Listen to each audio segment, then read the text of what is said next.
আসসালামু আলাইকুম প্রিয় শিক্ষার্থী বন্ধুরা, আজকে আমরা কাজ ক্ষমতা ও শক্তি থেকে চট্টগ্রাম বোর্ড 2022 সালের কোশ্চেনটা সমাধান করছি। চট্টগ্রাম বোর্ড 2022 সালে কর্মদক্ষতার উপর ভিত্তি করে কোশ্চেনটা আসছে। দুইটা মোটর দেয়া আছে, দুটি বৈদ্যুতিক মোটর একই সময়ে কাজ করছে, অর্থাৎ এখানে কৃত কাজ থেকে কর্মদক্ষতা নির্ণয় করতে হবে। দুইটা মোটরের সমান শক্তি দেয়া আছে, 1500 জুল শক্তি সম্পন্ন দুটি বৈদ্যুতিক মোটর। একটি মোটর 15 কেজি ভরের বস্তুকে 8 মিটার উপরে তুলতে পারে এবং অন্য একটি মোটর 12 কেজি ভরের বস্তুকে 10 মিটার উপরে তুলতে পারে। প্রথম কোশ্চেন হলো প্রথম মোটরটির কর্মদক্ষতা, তার মানে আমরা কৃত কাজ থেকে কর্মদক্ষতা নির্ণয় করব। কি কি দেয়া আছে আমরা একটু দেখি। আমরা সমাধান করছি, গ নম্বর কোশ্চেন সমাধান করছি।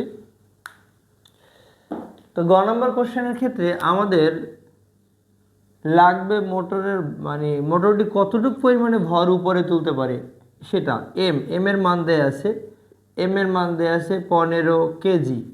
হাইট H1 এর মান দেয়া আছে 8 মিটার এবং উচ্চতা এবং অভিকর্ষ ত্বরণ জি এর মান হলো 9.8 metre per second square, 9.8 metre per second square. তাহলে এই প্রথম মোটরের কর্মদক্ষতা বের করার জন্য আমরা যেটা করব যে ইটা one is equal to output, অর্থাৎ প্রথম মোটরটি আমাদের যেই কাজ ফিরিয়ে দেয়, অর্থাৎ লভ্য কার্যকর, এটাকে ক্ষমতাকে বলতাম কিন্তু এখানে আমরা কাজ বলবো।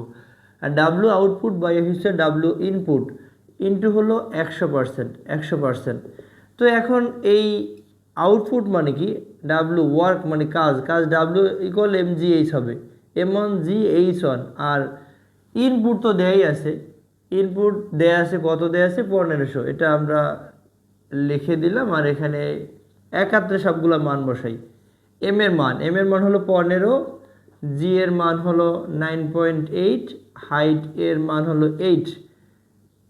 শতকরা কর্মদক্ষতা শতকরা হিসাব করতে হয় এবং 100 দ্বারা গুণ করব এবং ভাগ করব যন্ত্রের প্রদত্ত ক্ষমতা দিয়ে বা প্রদত্ত শক্তি দিয়ে।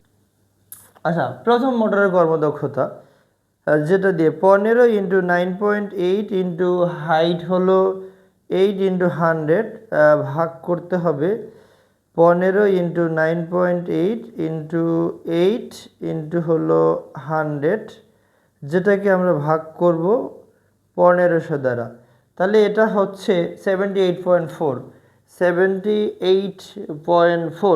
প্রথম মোটরের কর্মদক্ষতা বের হয় 78.4%। এবারে আমরা দেখব মোটর দুটির শক্তির রূপান্তর প্রক্রিয়া শক্তির সংরক্ষণশীলতার আলোকে আমরা এটা ব্যাখ্যা করব। শক্তি সংরক্ষণশীলতা এটা আর কি, আমরা যেই শক্তিটা দিলাম যন্ত্র আমাদের সেতটুকু যন্ত্র আমাদের অতটুকু পরিমাণে ফিরিয়ে দেয় কিনা। আসলে এটা সম্ভব না। যে কোনো যন্ত্র তার ভেতরে কিছুটা কাজ, অভ্যন্তরীণ কাজ করার জন্য বা তাপ বা ঘর্ষণের কারণে কিছু পরিমাণে ওয়েস্ট করে। এখন এই জাস্ট যন্ত্রটা আমাদের যতটুকু পরিমাণে লভ্য কার্যকর কাজ, যতটুকু কাজ আমাদের ফিরিয়ে দেয় এবং যতটুকু কাজ অপচয় করে, এই দুইটার যোগফল যদি এই 1500 শক্তি জুলের সমান হয়, তাহলে বুঝবো যে এটা শক্তির সংরক্ষণশীলতার নীতি মেনে চলে বা এই অনুযায়ী কাজ করে। তো আমরা এখন একটু দেখছি যে ঘ নম্বর কোশ্চেন এর ক্ষেত্রে মোটর দুটির শক্তির রূপান্তর প্রক্রিয়া শক্তির সংরক্ষণশীলতার শক্তির সংরক্ষণশীলতার আলোকে আমরা ব্যাখ্যা করব। তো প্রথম মোটরের ক্ষেত্রে আমরা বের করব যে প্রথম মোটরটি কতটুকু পরিমাণে কাজ করতে পারে। এখানে আমরা জাস্ট এই প্রথম মোটরের লভ্য কাজ, প্রথম মোটরের প্রাপ্ত কাজ বললে হবে। মোটরের প্রাপ্ত কাজ কত হবে এটা আমরা জাস্ট এই জায়গা থেকে সব তথ্যই তো দিলাম। W1 সমান হলো m1gh1, এখানে আমাদের সব মান দেয়া আছে। m1 সমান হলো 15 KG, g 9.8 metre per second square, height h1 equal দেয়া আছে 8 মিটার। তাহলে এটাকে আমরা প্রথম মোটরের প্রাপ্ত কাজ বলতে পারি। আর তাহলে এম এর মান হবে 15, জি এর মান 9.8 এবং হাইটের মান হলো 8। তো এখান থেকে আমরা লভ্য কার্যকর কাজ বলতে পারি, এটা যেটাকে আমরা ক্ষমতা বলতাম। 15 ইন্টু 9.8 ইন্টু হলো 8। তাহলে এখান থেকে আমরা পাচ্ছি 1176 জুল কাজ পাচ্ছি, 1176 জুল কাজ পাচ্ছি। তাহলে প্রথম মোটর এর শক্তির অপচয়, প্রথম মোটরের শক্তির অপচয়, প্রথম মোটরের শক্তির অপচয়, অপচয় কাজ এবং শক্তি পরিপূরক। তাই যেহেতু কাজ আমরা এটাকে শক্তি বলবো। তাহলে এটা কত? 15,000, এখানে 1500, মানে প্রথম মোটরের প্রাপ্ত শক্তি দেওয়া ছিল 1500, সেখান থেকে আমরা পেলাম 1176, বিয়োগ করলে যা হয় এখানে 4, 8, এখানে 2, তারপরে 2 মানে 3, 324 জুল শক্তি প্রথম মোটর অপচয় করে। কিভাবে অপচয় করে? অর্থাৎ এই মোটরটার ভেতরে যখন কাজ সম্পন্ন করতে যায় তখন কিন্তু কিছু পরিমাণ তাপজনিত কারণে বা ঘর্ষণজনিত কারণে অপচয় হয়।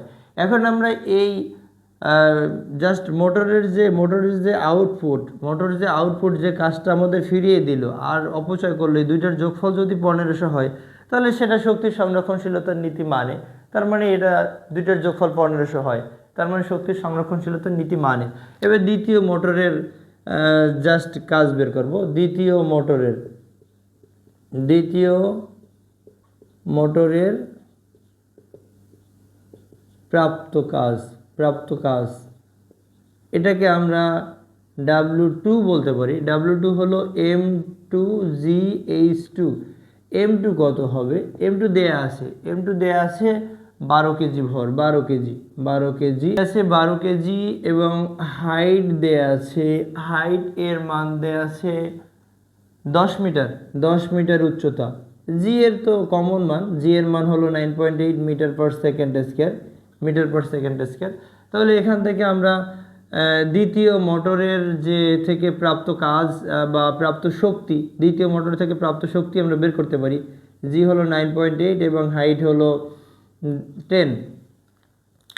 তো দ্বিতীয় মোটরের প্রাপ্ত শক্তি 12 ইন্টু 9.8 ইন্টু হলো 10, 12 ইন্টু 9.8 ইন্টু 10, তাহলে এটা হচ্ছে 11,000, মানে 1176 একই সমান পরিমাণ হয়, অর্থাৎ 1176 জুল। দ্বিতীয় মোটর থেকেও এই 1176 জুল শক্তি পাওয়া যায় বা কাজ পাওয়া যায়। তাহলে দ্বিতীয় মোটরের শক্তি অপচয়, দ্বিতীয় মোটরের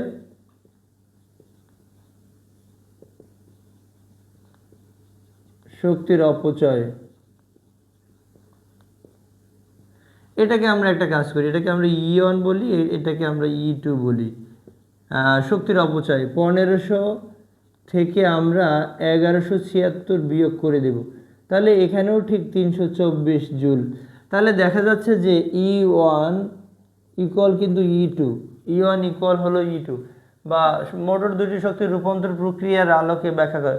অর্থাৎ মোটর দুইটাই সমান হয়েছে, আমাদের সমান এটা দেখাতে বলে নাই, কিন্তু আমাদের দেখাতে বলছে যে শক্তির সংরক্ষণশীলতার আলোকে যদি দেখাতে চাই তাহলে এই প্রথম মোটরের শক্তি হলো 1500, প্রথম মোটরের শক্তি হলো 1500 জুল। প্রথম মোটর আমাদের কাজ ফিরিয়ে দিল 1176 জুল, ওয়েস্ট করলো 324 জুল। আমরা যদি 1176 আর 324 যোগ করি তাহলে কিন্তু মোটরের প্রদত্ত ক্ষমতা পাওয়া যায়। তাহলে আমরা শক্তির সংরক্ষণশীলতার নীতি, মানে শক্তি অবিনশ্বর, শক্তির সৃষ্টি বা বিনাশ নাই, শক্তি এক রূপ থেকে অন্য রূপে রূপান্তরিত হয়, তার মানে এই দুইটার যোগফল তো আমরা 1500 পাচ্ছি।